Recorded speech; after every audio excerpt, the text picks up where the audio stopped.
everyone, it's Libby from maighstirtarot. I'd like to acknowledge the Worimi First Nations people, the traditional custodians of the land on which these videos are made, and welcome to you, your guides, my guides in the universal energies. It's Friday, TGIF, so thank you for joining me. It means I won't be on unless something really dramatic happens for the next couple of days. And I'm on this morning a little bit early because I got stuffed this afternoon with the Grandies.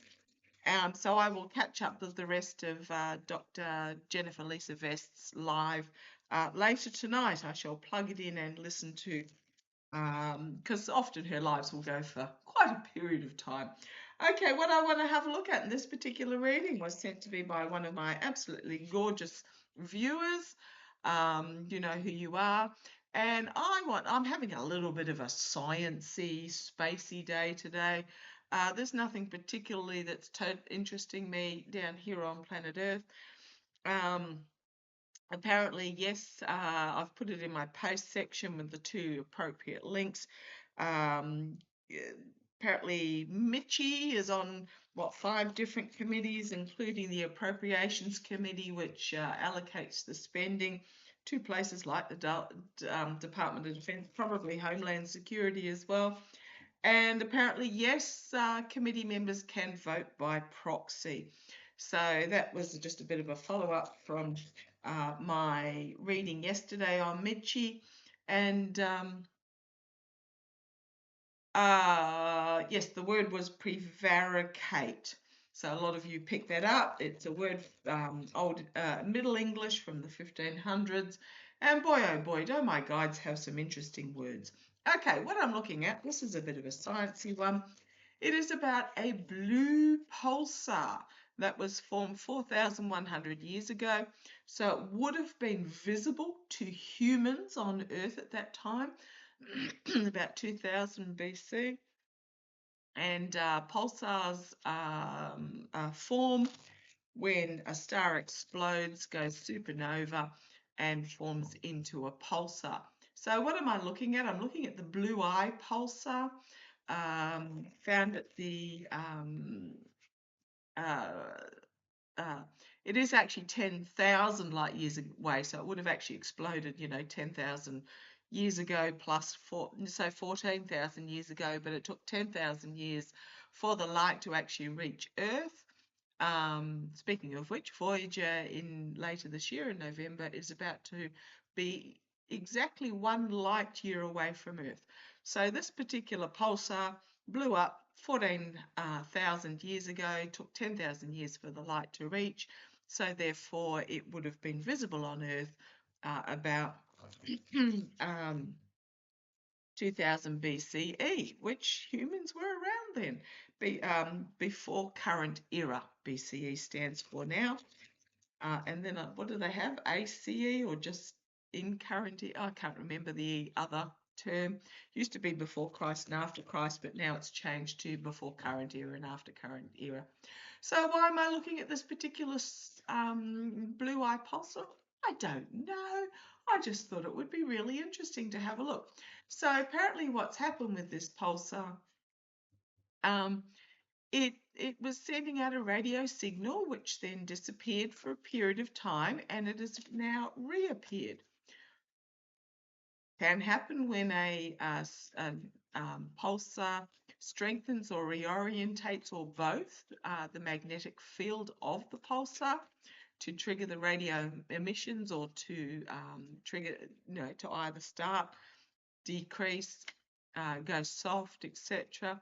And then following the glitch, the neutron star's rotation rate gradually slows back down to its original rate, at which we might expect radio emissions to switch back on.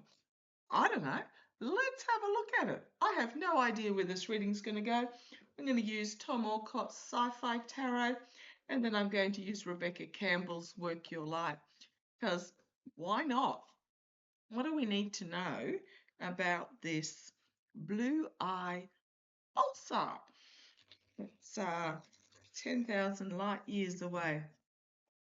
Oh, okay, thank you. Okay, thank you. I'm going to shift. I've been shuffling those, but they're telling me to shift to these. What did humanity So the work your light. What did humanity think when this supernova, the light of the supernova reached Earth? What was the... Oh no, my guides are just telling me to ask that question. Oh, what did it do?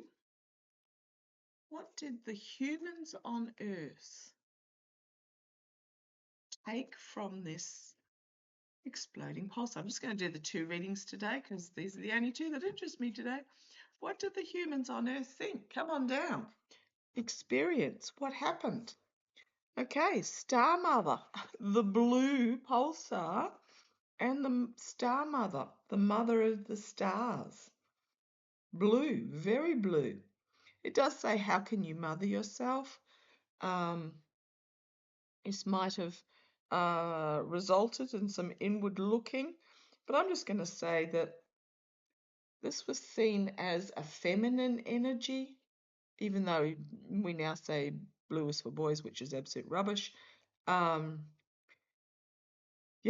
the Star Mother, the mother of stars. Actually, I should really read up on some timeline stories from that time. The Australian First Nations people have been in this country for 65,000 years. They would have seen it. I might have a look into some timeline stories into this time and what was woven around this star. So the Star Mother, the mother of stars, the great gathering, the tribes gathered together. It's coming together, the soul tribes. But there was something,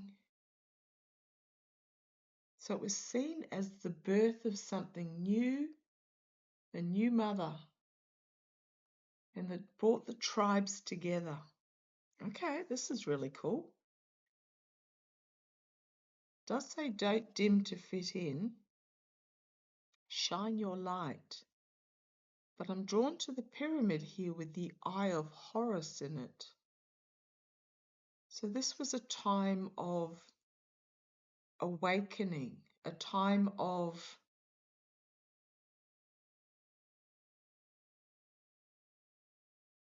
I'm getting the word deity, which I'm reluctant to use because there are connotations with the word deity.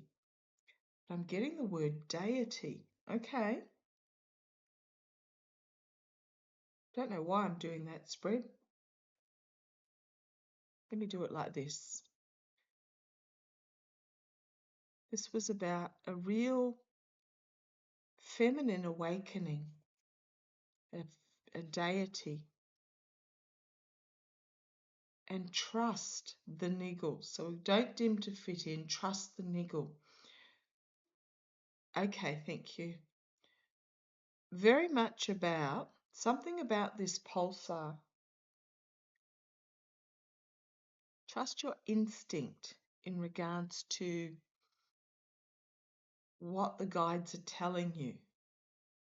It's reminding us to trust our instinct. Okay. The crumbling, stepping through into a new beginning. Do not hold on to what was. And just say yes. Again, we've got this pyramid shape with the star at the top. Just say yes. Just do it. Let go of what you're clinging on to that no longer serves you, that is crumbling, and say yes. And then think about it.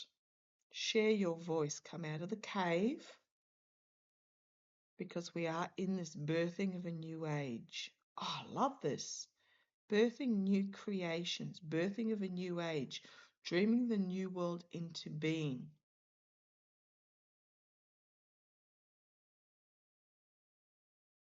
Wow, okay. And it is all written in the Akashic records.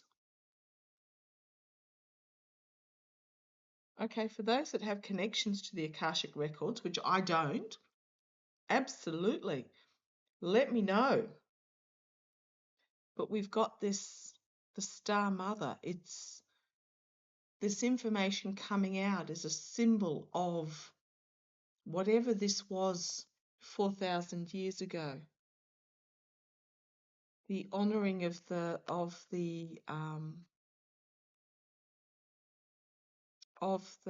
Mother Earth, of Gaia, because they're telling me deity, but deity doesn't feel right. This is about stepping out, because the next one on the bottom was the leap. Take this leap of faith after Akashic. Okay. Love it when these give me a prompt, these incidences, because we are birthing a new age, and it is all written. What happened then, what's happening now, is all written in the Akashic records. Your guidance is divinely guided. I love that. Trust the niggle. Time to speak out. Speak out with our light working. Speak out with our energy. The great gathering, the coming together of all the light workers. And the Star Mother. It's like the birth of. What was, this is like the death card. What was and what could be. Say yes. Share your voice, because we are birthing a new age. This is very much a prompt. And leap. The universe will catch you.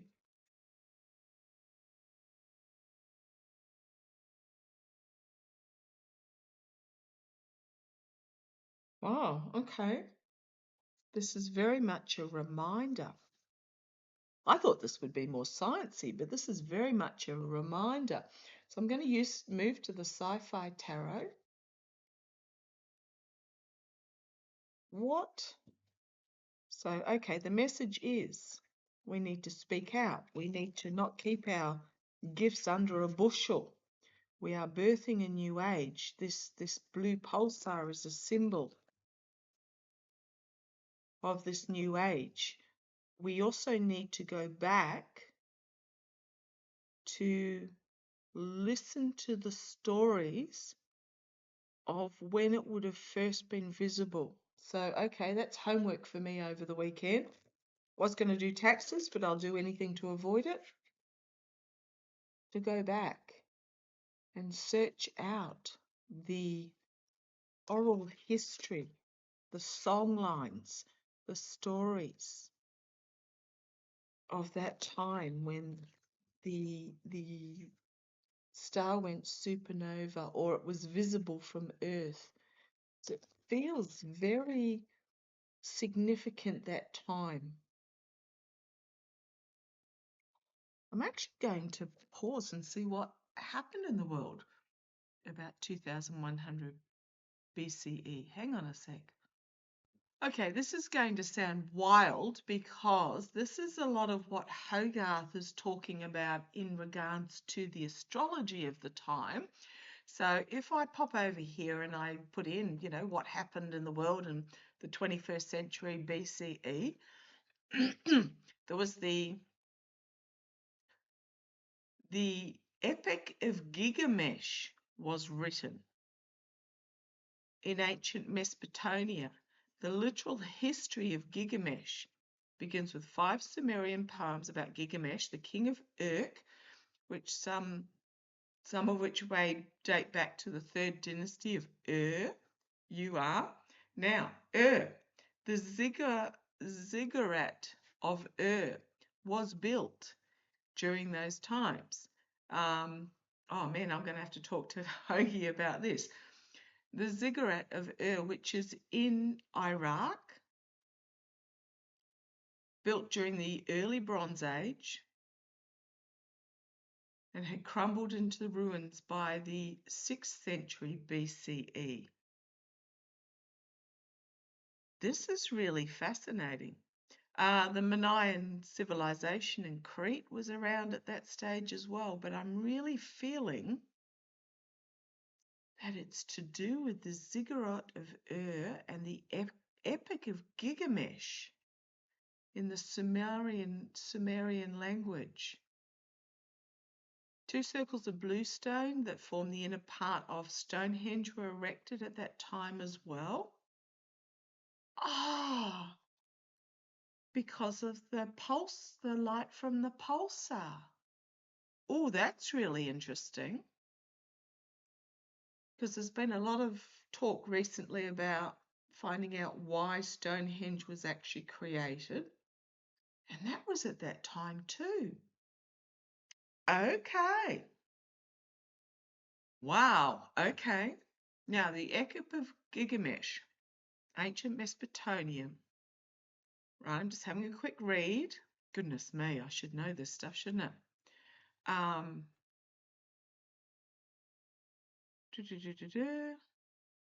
Second part, discovery. What is it? What? I'd love a summary of it, or what it actually means. 2 main versions of the epic have been partially reconstructed.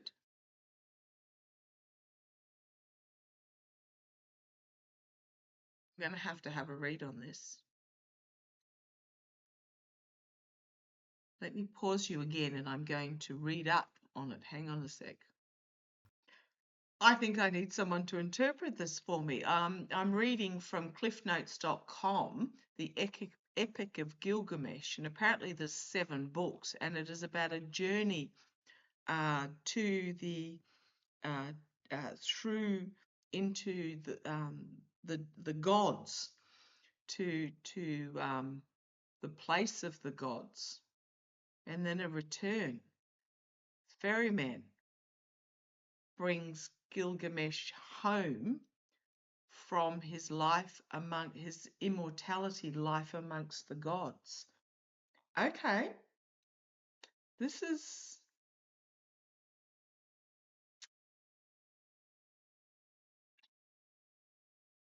okay. Yep, that's sounds very much like the Odyssey, which is a movie out at the moment. But it was about the journey of Gilgamesh from an arrogant, youthful immortal to becoming immortal, to be challenged by a god who he defeated and became friends with. And then that god became mortal as well, from what I understand.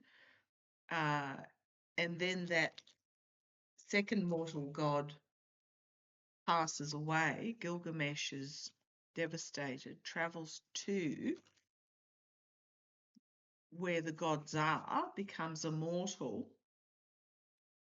and then brings the knowledge home. Okay. Okay, I'm using the sci-fi tarot because it's what my guides are telling me to use.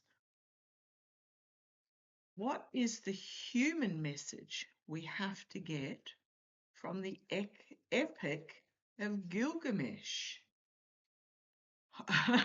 I'm down rabbit holes like you wouldn't believe. Actually, speaking of Hogarth, I'm on Hogarth's show in a couple of weeks. I'll let you know when it's coming up. Not next Monday, Tuesday, but I think the Monday, Tuesday afterwards is Monday Madness. So we might have a bit of a discussion about this, but let's have a look. What did we need to know? What was the message by leading me to the Epic of Gilgamesh? These 2 cards have come out. The 4 of Cups. Have you checked your blind spots? But it's also about while we're busy concentrating on the materialistic in front of us, we're not seeing the other, the space beings perhaps, the message from space. Cups are about an emotion, an emotional offer. So by concentrating on what is grabbing our attention in the here and now. We are not seeing what could be. We've then got the Nine of Pentacles as the challenge. The challenge is living in this materialistic world where we worship money. So this is the message it's giving me to me at the moment. Now, I didn't really understand the epic, but I wouldn't be surprised if this is the foundation of that particular epic of Gilgamesh. This is about the Four of Cups. It's about concentrating, you know, the desperate housewives and the fluff is what my guides are telling me. The fluff that grabs our attention, social media and rage baiting and whatever you like to call it, the fluff that grabs our attention means we're not looking at what is really on offer coming in our direction. And the challenge is this adoration of materialistic wealth, an oasis of riches to sustain herself, luxury at the end of the world, this chase for materialism. Okay. At the foundation, the energy is the Page of Pentacles. This is a message that is being brought forward, a document that is being brought forward. Welcome to the future. It is time to develop your skills. Oh, I like that, the energy we're stewing in. So turning away from this materialistic towards developing our skills, because this is where the future lies. In the past, the emperor, dictatorship, control, a power like unto a god, giving away our power, giving away our to those that would just tear it apart. In the past, this emperor power, it's in the past. It's part of what I keep getting with what's happening in politics around the world at the moment is and you know, the orange idiot and all that sort of stuff. It's already, for me, it feels already in the past. We've already moved on beyond that. We're just waiting for everybody else to catch up. This is in the past. The challenge is in the here and now is this not being able, this our vision, I'm not even going to say our eyes, because it's our vision being clouded by this idolization of financial and material wealth and obsession with what's in front of us in the here and, like, what's the materialism that's in front of us in the here and now. Okay, this is a huge message. Okay, thank you guys. The energy over it is the Star, the journey into the realms. It does say of fertility and intuition. Absolutely. Fertile intuition. Not fertility in the terms of boy meets girl, you know, blah, blah, blah, blah, blah. This is very much about the fertility of intuition, the star, moving into this new energy of the stars. Wow. And it's very much, if I say it's a feminine energy, it's not just women, but it is very much the feminine side of our yin and yang, feminine and masculine. The feminine is very much internal. The feminine is very much about the emotion, about the compassion, about community, whereas the masculine is about the actual doing and the which we need. We need both, but this is very much about going in and really embracing the feminine. Okay, the immediate future, the King of Cups, the master of your own heart. The King of Cups is the emotionally mature leader who is bringing this information to others. Externally, Oh, I do like this. The Nine of Wands, it's about the barrier between us. I've often said that humanity at this time is on these divergence points of evolution, and there are those that will evolve and those that will not evolve. And there is going to be pretty much an insurmountable barrier between us and the Four of Wands internally. So externally, and yes, I pick at my cloth because there's dog hair and things on there. It's just my OCD thing. Um, that's just me. Love it or lump it. The Four of Wands. It is very much about. I mean, these look like messaging totems around us, or around this internally. This knowing that there is more. Receiving the message. I keep getting, it's almost like if I say bleep, bleep, bleep, bleep, bleep, bleep, bleep, with the four masts bringing this message in. You sort of see them in movies when they're sort of pylons with a little radio antenna on the top type thing. That's what this card feels like, the Four of Wands. Okay. Hopes and fears, the Queen of Wands, the inspirational feminine messaging that is coming forward. Absolutely. The outcome, the Nine of Swords.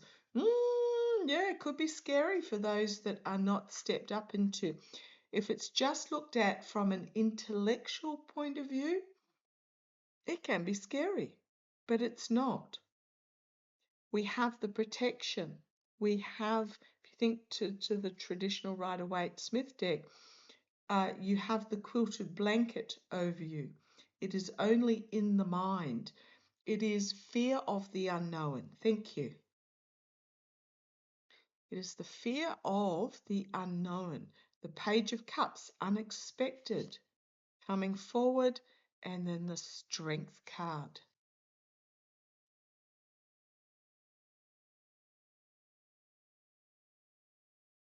Now I do see that it says the struggle to tame the beast. Who will survive? It's very much about the feminine, because if you think again back to the traditional decks, it's the female who is taming the lion. And I'm drawn to my Gilded Tarot Royale. It is the female who is taming the lion, taming the beast within. Something unexpected coming forward, and the beast is very possibly wrapped up in this perception of fear, this self-induced nightmare. Wow, this is really interesting. You got the Eight of Wands, changes in the air. You've got the Two of Pentacles, a decision that needs to be made about which path one is going to take. And then we have the Judgment card, an ascension to this new. Now, it doesn't mean sort of death and being, sucked up off the earth type thing. It's just an ascension to this new. The Judgment. A collective awakening, a wake-up call, and a rising out of, this materialism. Oh, I love this message. Okay. So what's this blue pulsar? The reason the reason.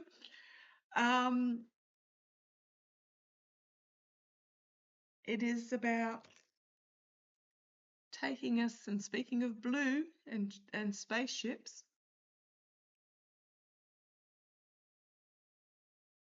it is about waking us up, reminding us of what has gone before, and a reawakening of what is to come.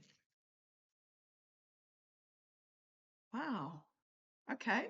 I'm going to go away and I'm going to read up more. Yep, and as I split the deck, I've got the Wheel of Fortune.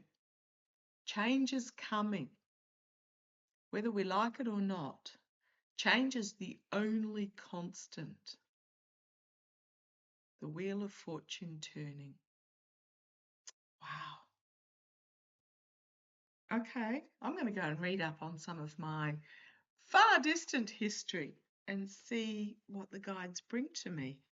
Join me. That should be a wonderful weekend homework for us all and distract us from the crazy that we really don't need to be watching. Okay, going to leave that there. That was a bit interesting. Catch you on Monday, unless I see you before. Bye-bye.